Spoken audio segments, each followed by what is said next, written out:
Halo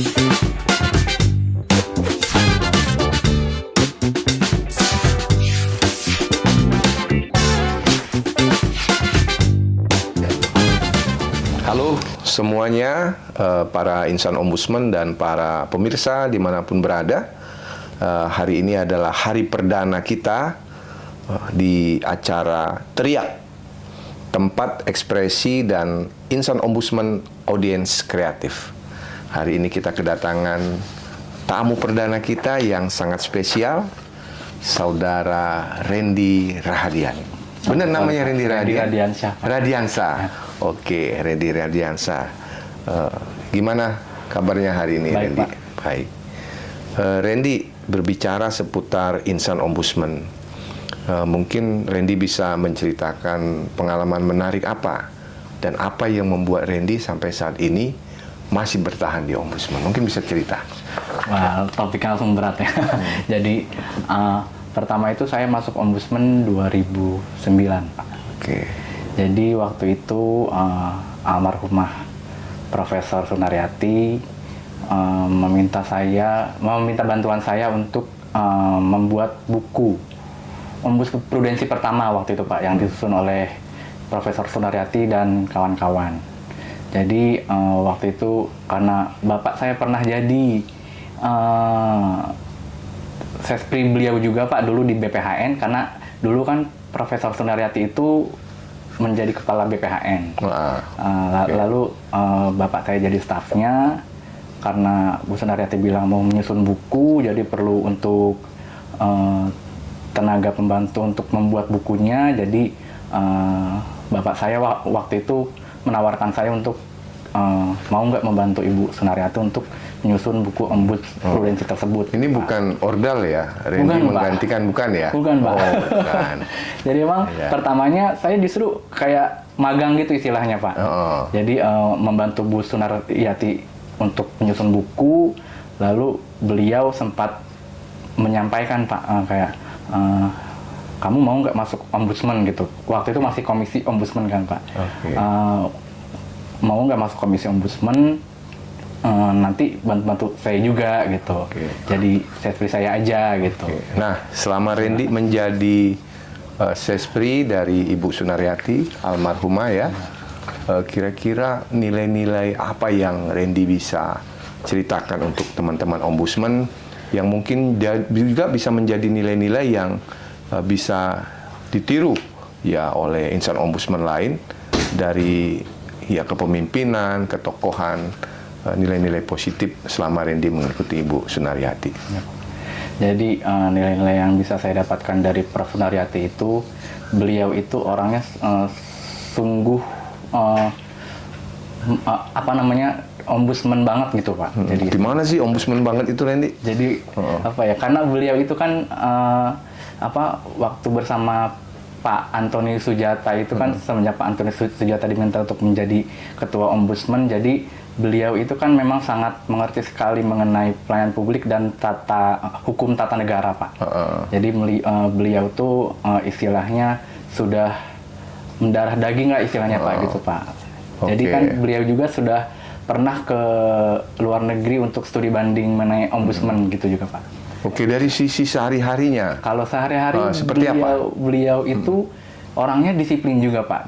Jadi beliau kalau misalkan datang bilangnya mau jam segini, pasti selalu datang tepat waktu juga gitu, Pak. Jadi kalau misalkan untuk tugas juga, beliau tuh kita harus menyelesaikan tugas hari itu juga gitu, Pak. Jadi harus selesai disiplin waktunya gitu. Oke, Pak. jadi itu yang membuat Rendy sampai sekarang ini tertarik untuk tetap di ombudsman. Iya, Pak. Kalau dihitung-hitung sudah berapa pimpinan yang Rendy ikuti atau Rendy support ya sebagai sespri? Udah berapa itu Kalau sampai sekarang? dari awal itu pertama Prof. Sunaryati, lalu semakin maju ke sini itu ada Pak Suharyono, Pak, mantan sekjen juga almarhum.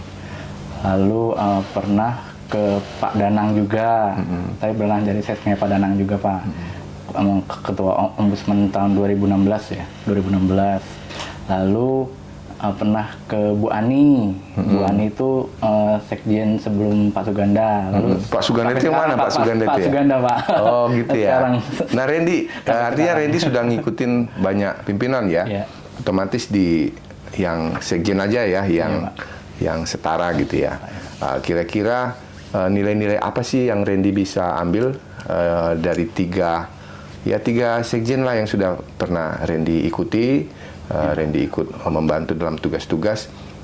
Dari tiga ini kesamaannya seperti apa, membedakannya seperti apa? Mungkin nilai-nilai positif apa yang bisa di-share kepada teman-teman seperti itu? Kalau nilai positif tentunya itu semuanya mengajarkan untuk bekerja dengan baik, Pak.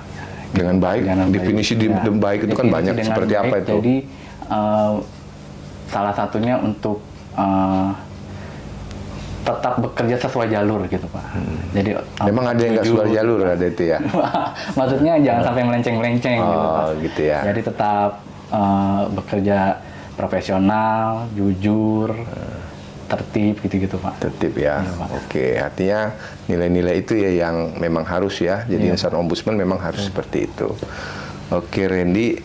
Nah, selain itu Randy ya, itu kan cerita pengalaman Randy selama mendampingi pimpinan. Tentu Randy juga berinteraksi nih dengan teman-teman insan ombudsman. Mungkin ada kesan-kesan menarik. Saya dengar-dengar ada hal-hal yang menarik juga pengalaman yang pernah Randy alami. Mungkin bisa cerita deh kepada kita di sini. Menarik ya karena sudah kenal dengan banyak insan ombudsman ya, Pak. Jadi kesan-kesannya banyak sih, Pak. Mulai dari yang ada yang paling berkesan kan, banyak kesan-kesan berkesan. Ya saya dengar-dengar informasinya ada yang sangat berkesan gitu ya. Nah, mungkin bisa cerita. Ya, nggak apa-apa bisa cerita. banyak sih, Pak. Banyak, Ini Pak. ketawa nih, Randy kalau ditanya yang paling berkesan dia bingung. nggak bisa Dia langsung ingat, Pak. mengulang memori indah itu ya. Iya. Banyak sih, Pak. Banyak. Banyak, Jadi Pak. antara yang banyak itu apa sih yang paling berkesan?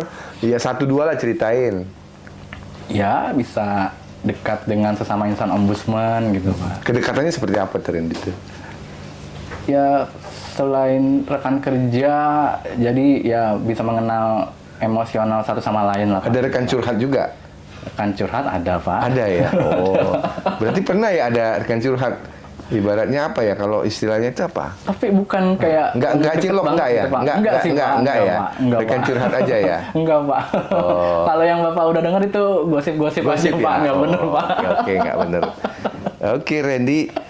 Artinya itu ya, tadi kita udah bicara, Randy sudah pengalaman bekerja, membuat Randy tetap bertahan karena ada nilai-nilai itu yang membuat mungkin di tempat-tempat lain juga ada, tapi mungkin di ombudsman ini agak spesifik ya. Iya. Ya, nilai-nilai integritas, Ya, integritas yang itu, harus Pak, tetap tentunya. ya. Harus profesional juga bekerja, tentunya juga harus adil. Nah, insan ombudsman sekalian dan para pemirsa, ini mungkin perdana kita, tapi paling tidak dari podcast perdana kita ini kita sudah bisa mengambil 3 hal ya terkait dengan integritas, profesional dan adil ini dari para founding fathers, pendiri ombudsman. Nah, mudah-mudahan ini tidak luntur sampai sekarang. Inilah yang harus kita jaga karena inilah kebanggaan kita sebagai insan ombudsman.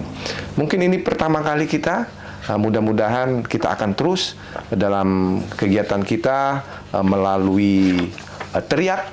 Ya, melalui teriak ini nanti kita juga akan banyak mengundang. Ya, jadi teman-teman semua, khususnya insan ombudsman, siap-siap. Saya akan undang secara acak siapa saja nanti di sini. Bisa kepala biro, bisa inspektur, bisa juga teman-teman pelaksana, security, ya siapapun juga nanti ya teman-teman yang membantu juga